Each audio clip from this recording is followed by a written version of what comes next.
Unit 3, Video 13, Defend, Criticize Early American Foreign Policy. High-level thinkers, creating, analyzing, applying. You're going to be able to do both of those. You might not like the idea, but you'll be able to defend it. You might love the idea, but you should still be able to criticize it. And on the lower level, if you're not able to really pick apart our American policy towards the Indians or our American policy towards the French or towards the British, if you can't really pick apart the decisions, at least know what the decisions were. Know the background of the decisions, know the results of the decisions.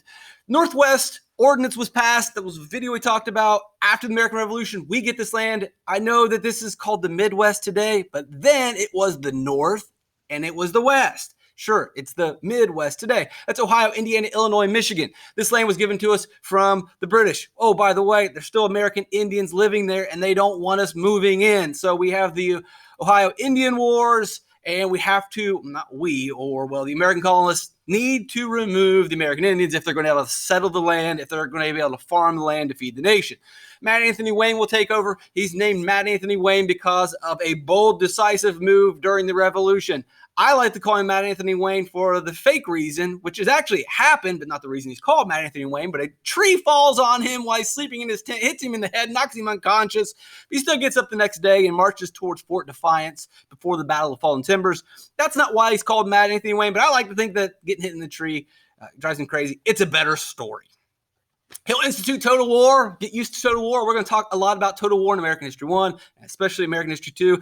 War, from this point on, is no longer going to be my side versus your side, and we will fight, and the winner gets whatever the reward is, but we're not going to kill women. We're not going to kill children. We're not going to burn your home down, or we're not going to burn your farm down. We're just going to have a gentleman's affair here with the war, and that's that. Those days are gone. Burn the village. Kill the people. Burn the land. Force your enemy to submit. There are no rules. William Tecumseh Sherman will later tell us in our March to the Civil War, we're going to make them wish that they never went to war. Battle of Fallen Timbers will be won by Matt Anthony Wayne and the Americans. This will lead to the Treaty of Granville, signed by the Wyandot, mainly the Miami Chief, but it's the Wyandot, it's the Shawnee, various American Indian tribes will cede Ohio and many of Indiana, Illinois, etc. Next foreign issue, France has a revolution because the king is taxing the people. Wait, they threw a revolution? Yeah, I know. Sounds crazy, but wait, didn't the Americans have a revolution because of taxation? Yeah, so the French kind of did the same thing. And there are some parallels at first between the French Revolution and the American Revolution, but that's only at first. Then the French Revolution goes off the rockers. It goes crazy. The people start murdering each other. You hopefully will get this in world history, although when I turn on the internet and I watch TV and I see people carrying around guillotines or guillotines, somehow, somewhere, and it's not surprising that you people were not taught what happened during the French Revolution. Some people believe that the French Revolution was a good thing. It is not. It was not. It was a terrible example of a revolution. It's a good example of how a revolution can go wrong. It's a good example of how citizens can turn on each other. It's a good example how people can live in fear. It's a good example, basically, of anything bad that you want to think of in society, in culture, and in government. It serves as a perfect example of what not to do. It is not a good example of an action we should do. If you are... It just blows my mind to see people carrying around a guillotine or a guillotine thinking, yeah, fight the man. If you know anything about the French Revolution, that fighting the higher power or fighting the oppressor or fighting the enemy, that thing went off the rockers pretty quickly. We're not going to go into that in this video. Anyway, Britain realizes what's going on with this French Revolution, says, hey, this is the perfect time to attack. These guys are Looney Tunes. We can finally, once and for all, defeat the French. Thomas Jefferson saying, hey, look, we need to help out the French. They're the ones that sent us money during the American Revolution. They're trying to start a democracy. That's our game. That's our team. They're overthrowing a monarchy. That's our thing. So we should support the French. Regardless of the Jacobins and the Girondins and the guillotine and all the nonsense and mayhem that's going on in France, George Washington's not really even that worried about it. He's more worried about it from an American's point of view. He doesn't care about democracy. He doesn't care about the mass chaos. He's more worried about America. And America just barely won the American Revolution. We have no business getting involved in another war.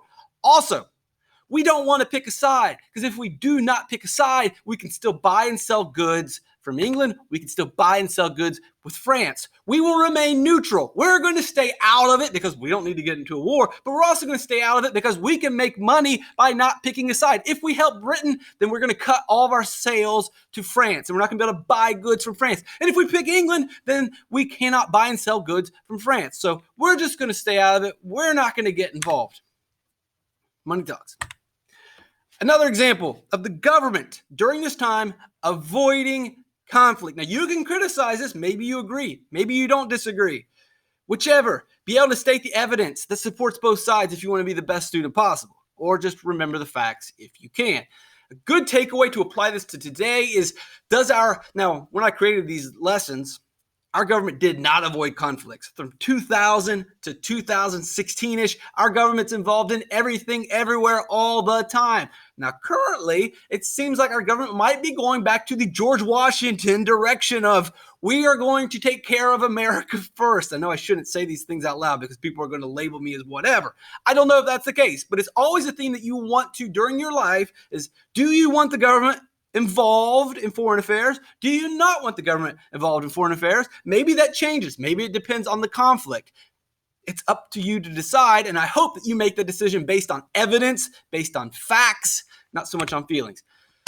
Remember, we're trying to sell goods with different countries, make money. So our American ships are going to France, buying and selling goods. Well, the British are saying, no. We know you're neutral, but we can't have you aiding our enemies. We can't have you helping out the French.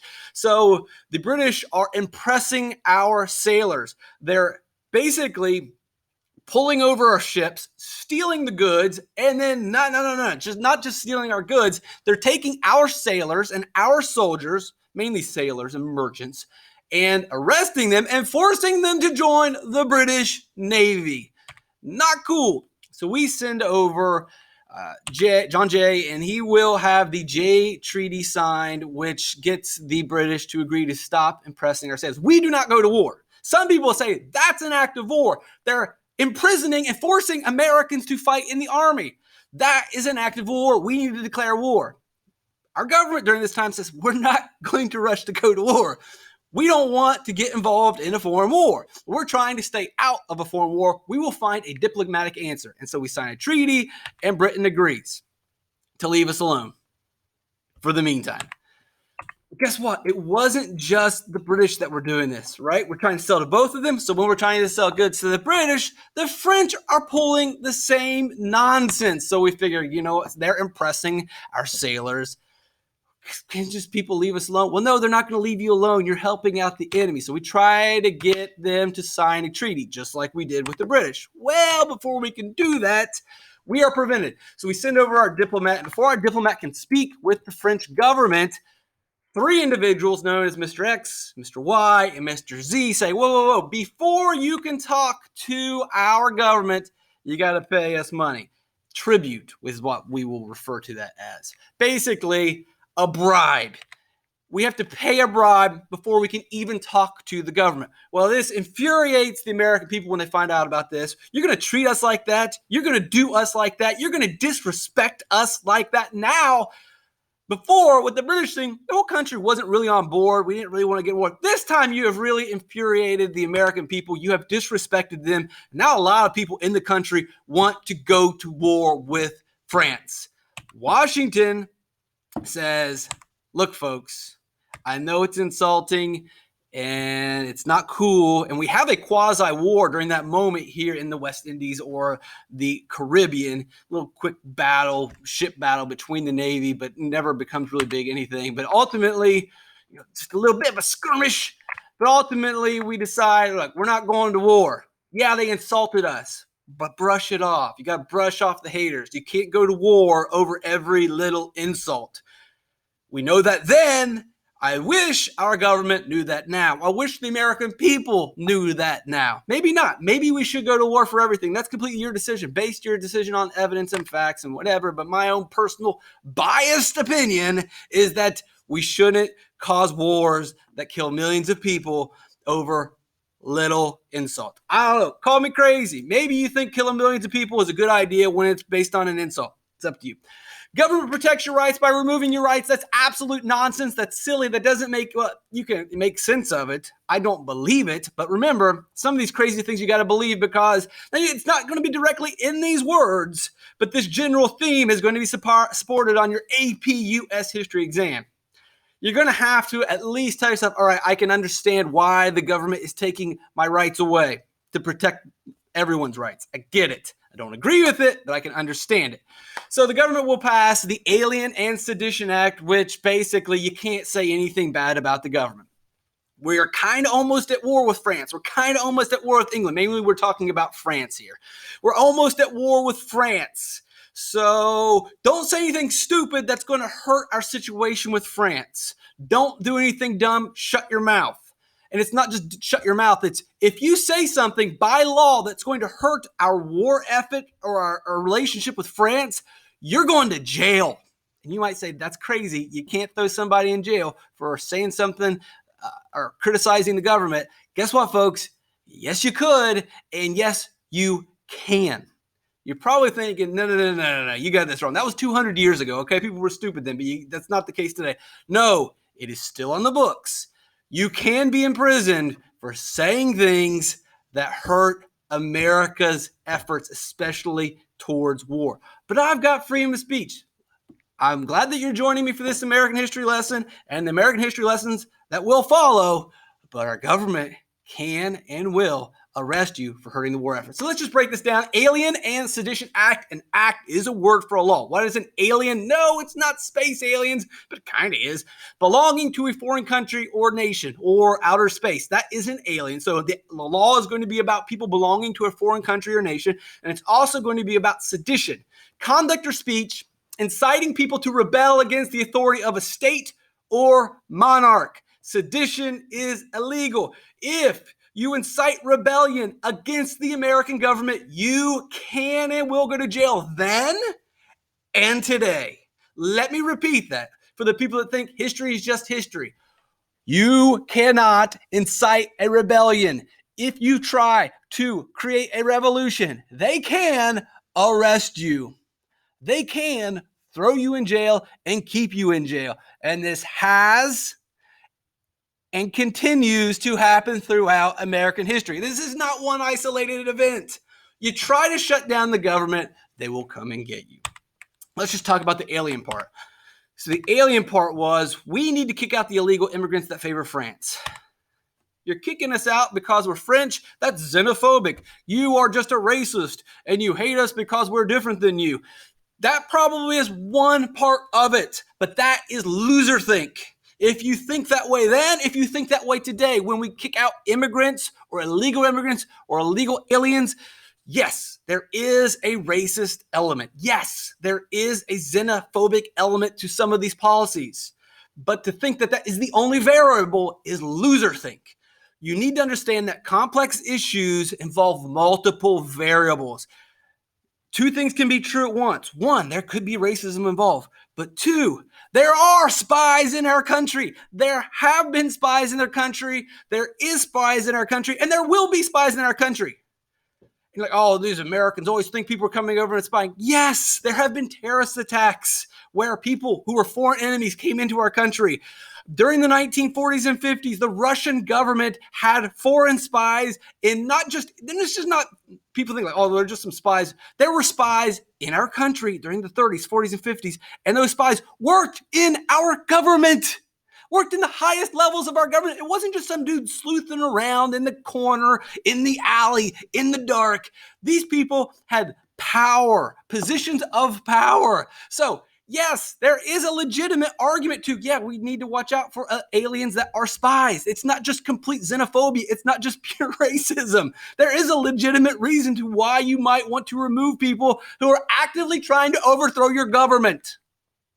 But yes, there also is some racism there. And even if there isn't racism there, it's kind of wrong to do this. Now, the sedition part. We're at war. Quasi-war. Whether we're shooting each other or not, we're not getting along with France. So we're trying to deal with this. And we can't deal with this if you're saying bad things that are going to hurt the war effort. So if you're going to protest and do stupid stuff, you're going to jail. You're saying to yourself, well, that's crazy. You can't do that. Well, guess what, folks? They could do that, and they still can do that. Welcome to American history that you've never been taught. I hope the red, I hate to say red pill, but I know that some of you are saying, no, they can't do this. Yes, they can and will. So Kentucky actually tries to fight this, and they pass the Kentucky Resolves. We don't like it, so we're just going to ignore the law, and we're going to fight this based on the 10th Amendment, based on states' rights. Now, a lot of times, again, another red pill, when you hear states' rights, you think completely of racism and slavery. And sure, that is one part of it, but part of the roots of the states' rights argument is the argument for freedom of speech, freedom of states not to follow abuses of power by the federal government. This often gets forgotten because we just want to paint everything states' rights as a racism issue. Sure, there's definitely racism and slavery involved when we talk about states' rights, but there's also this pesky little thing with the Kentucky Resolves where they're actually fighting the federal government, fighting for states' rights because they're fighting for the rights of citizens. This is the Kentucky Resolves, and they say you're violating our freedom of speech. And so Kentucky says, look, we're not even going to listen to it. It's boom, nullification. We don't have to face bad laws. We have rights, and the government is overstepping their power. They do not have the enumerated power to do this, so Kentucky rights law says we don't have to listen to it. Well, the problem is that Article 6 of the U.S. Constitution says that the Supreme Court, or that the federal law, or the Constitution is the supreme law of the land, blah, blah, blah, blah. But basically, federal government has more power. Now, the Constitution is number one, but federal law is more important than state law and county law and town law. So number one is Constitution. Number two is federal law, then state law. So if state law says we're not listening to federal law, well, you can't do that. State law cannot nullify federal law based on the supreme law of the land article in Article 6, the supremacy clause. So technically, the Alien Sedition Act is going to stay in place. We don't care what you say about Kentucky. So technically, the guy that wrote this was Thomas Jefferson. Don't tell anybody. Well, he isn't even from Kentucky. Well, whatever. He's the guy that wrote the Kentucky Resolves, and he probably shouldn't have been writing it because he was the vice president at the time. Wait a second. The federal government, the president and vice president are trying to stay out of war, but the guy who is writing the thing what doesn't make it? Well, the vice president didn't agree with it, and so he tried to fight back. Now, no one knew. Now, when he gets elected president, the Alien Sedition Act has to be renewed. He does not renew it, and he lets it die. Sweet. Thank goodness. Glad we got rid of that one. Awesome, huh? It took them a while, but they got rid of it. So the Alien and Sedition Act problem was it was limiting free speech. Not really the alien part, but the sedition part's what we're talking about. So the alien part's going to stay. The sedition part the time will run out on that, where you throw people in jail for speaking their mind. You can't do that, the First Amendment. Well, too bad, because in 1918, they're going to repass the Sedition Act. You can say, well, that one probably ran out too, and good thing we're not following that one today. No, look at Schenck versus the U.S. We are still throwing people in jail for hurting the war cause. Look up, this is a famous court case. We'll talk about this in American history too. Oliver Wendell Holmes will give a great explanation of the Sedition Act, and we'll talk about that in a later issue. But yeah, you can't speak your mind. Sorry, folks. Defender, maybe you like it. Maybe you want people to have their mouths shut up. So maybe you wish I would shut up. They're going to use the Sedition Act on me, no doubt.